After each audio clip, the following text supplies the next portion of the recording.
जय महाराष्ट्र मित्रांनो. तर सुरुवात करूया आपल्या एका नवीन व्हिडिओ व्लॉगसाठी. तर आपण औरा CNG घेऊन 25 दिवस झालेले आहेत. तर आपण काही रिव्ह्यू व्हिडिओ पण बनवणार आहोत. तर आपण स्टार्ट करूया. जे steering mount button screen operate करण्यासाठी जे वापरत आहोत त्याच्यासाठी एक छोटासा व्हिडिओ बनवतोय. तर आता मी इग्निशन स्टार्ट करतो. आपली स्क्रीन या पद्धतीने चालू होईल. स्टार्टिंगला तुम्हाला सगळे अलर्ट बटन दिसतील. त्यामध्ये एका कलर कोडमध्ये, येलो कलर कोडमध्ये. आणि हे जे रेड कलर लागले ते आपलं हँडब्रेक आहे. एक डोअर पण ओपन आहे आणि गाडी किती किलोमीटर झाली हेही दाखवतं आहे. आता गाडी आपली पेट्रोलवर आहे, त्यामुळे पेट्रोलचा आयकॉन ब्लिंक होत नाही. आणि जेव्हा आपण गाडी स्टार्ट करतो तेव्हा ती पेट्रोलवर स्टार्ट होते आणि नंतर थोड्या वेळाने CNGवर जाते. त्यामुळे नंतर CNGचा आयकॉन ब्लिंक होणार नाही. सीट बेल्ट दाखवलं इथं. 3 आयकॉन आहेत. त्यामुळे पण आपण गाडी जेव्हा स्टार्ट करतो आणि निघतो त्या टायमिंगला आपल्याला एक बीप बीप करून आवाज येतो. तो आहे सीट बेल्ट लावण्यासाठी. आणि नक्की सीट बेल्ट लावा, ते सेफ्टीसाठी खूप चांगलं आहे. जे ही स्क्रीन दाखवते CNG किती आहे दाखवते. तर आपल्यामध्ये आता CNG थोडा कमी आहे. आणि जे राईट साईडला दाखवते ते पेट्रोलसाठी आहे. आणि आता जे स्क्रीन माउंट बटन आहे जे स्टीअरिंगवर आहेत, तर आपण ते कशा पद्धतीने ऑपरेट होतात ते मी एक एक सांगतो. हे आहे जे मेनू बटन. आपण हे बटन क्लिक केलं तर इथं फंक्शन वर्क करतात. आतमध्ये आपण चेंज करू शकतो ह्या बटनावर. ते इनिशियल मेनू बटन आहे.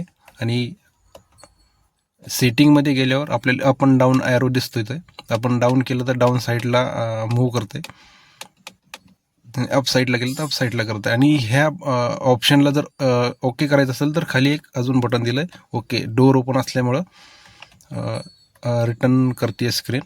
तर आपण ह्या पद्धतीने येऊ शकतो. आणि बॅक करण्यासाठी इथं ओव्हर ऑप्शन दिलं, त्याला आपण ओके करू शकतो. तर हे जातं आहे. इथं पहिलं ऑप्शन दिलं आहे डोअर. एक आपण अगोदर डोअर क्लोज करून घेऊ, स्क्रीन ऑफ होणार नाही. तर आता स्क्रीन रिटर्न होणार नाही आहे. तर स्टार्टिंगला ऑप्शन आहे डोअर. आपण त्याला ओके करूया. इथे त्या ऑप्शनमध्ये एंटर करणार. इथं auto lock, door auto lock and door auto unlock असे 2 ऑप्शन आहेत. तर तुम्ही तुमच्या पद्धतीने ते ऑप्शन निवडू शकता. हे ऑप्शनवर बॅक येऊ. त्यानंतर एक नेक्स्ट ऑप्शन आहे लाईट्स. तर याला क्लिक करू. तर कोणत्या पद्धतीने तुम्हाला हेडलाईट ठेवायचं आहे, इल्युमिनेशन ठेवायचं आहे, 1 टच टर्न इंडिकेटर ठेवायचं आहे, ॲम्बियंट लाईट, ब्राईटनेस हे एक ऑप्शन आहे, हेडलाईट टाईम आऊट हे पण ऑप्शन आहे यामध्ये. तर आपण याला ओपन करूया इल्युमिनेशनला. तर कोणत्या पद्धतीने तुमचा डिस्प्ले ठेवायचा, तर आपल्या डिस्प्लेची ब्राईटनेस किती ठेवायचं ह्या पद्धतीने आपल्याला दाखवतो. या डिस्प्लेचं आपलं ब्राईटनेस कमी जास्त होतं यामध्ये. तर या पद्धतीने आहे. सेकंड ऑप्शन आहे सर्व्हिस इंटरवल. त्यामध्ये ओके करूया. ते आपलं सर्व्हिससाठी आहे, त्यामुळे आपण यामध्ये जास्त काही छेडछाड करणार नाही. नेक्स्ट आहे अदर फीचर्स. इथं टायर प्रेशर युनिट किती आहे, टायर प्रेशर किती आहे ते सगळं दाखवतं आहे. त्यामुळे इथंही आपण काही चेंज करणार नाही आहे. इथं लँग्वेज आहेत. इथं 2 लँग्वेज दिल्यात. आपण इंग्लिश कंटिन्यू ठेवूया. तर ह्या ऑप्शनमध्ये पण बॅक येऊ. जर सगळे सेटिंग तुम्हाला रिसेट करायचं असेल तर रिसेटचं ऑप्शनसुद्धा आहे. हे झाले आपले सेटिंगचे ऑप्शन्स. आणि त्यानंतर इथं आहे ॲक्युम्युलेटेड इन्फॉर्मेशन. तुमची गाडी किती किलोमीटर झाली, तर ही गाडी झालेली आहे 25 दिवसामध्ये 1292 किलोमीटर. किती हवर्समध्ये झाली, तर ती झालेली आहे 46 हवर्स 25 मिनिट एवढी झालेली आहे. आणि खाली तुम्हाला दाखवतो. आणि जर डाऊन ॲरो आपण तर क्लिक केला तर ऑप्शन तसेच खाली ड्रायव्हर इन्फो जात आहे. तुम्ही जर इथं ओके हे बटन कंटिन्यू प्रेस करून ठेवलं तर हे रिसेट होतं. ही स्क्रीन मी प्रेस करून ठेवतो.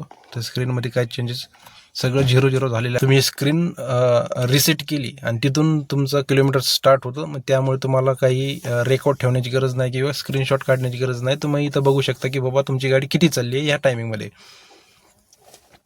हा एक बेनिफिट आहे. आणि लास्टला किती किलोमीटर झाली ते एक दाखवत आहे. सेकंडला इथं आपल्याला दाखवत आहे ड्राईव्ह टू डिस्प्लेमध्ये आपल्याला टायरचे प्रेशर किती आहे हे आपल्याला इन्फॉर्मेशन दाखवत आहे. बाकी इंजिनचं आयकॉन आहे, यामध्ये सीट बेल्टचं आहे, आपली बॅटरीचं पण आयकॉन दाखवतं आहे, पेट्रोलचं पण दाखवतं आहे, सीट बेल्ट, आणि गाडी CNGवर आहे का यामध्ये. तर ह्या बटनाचा यूज या पद्धतीने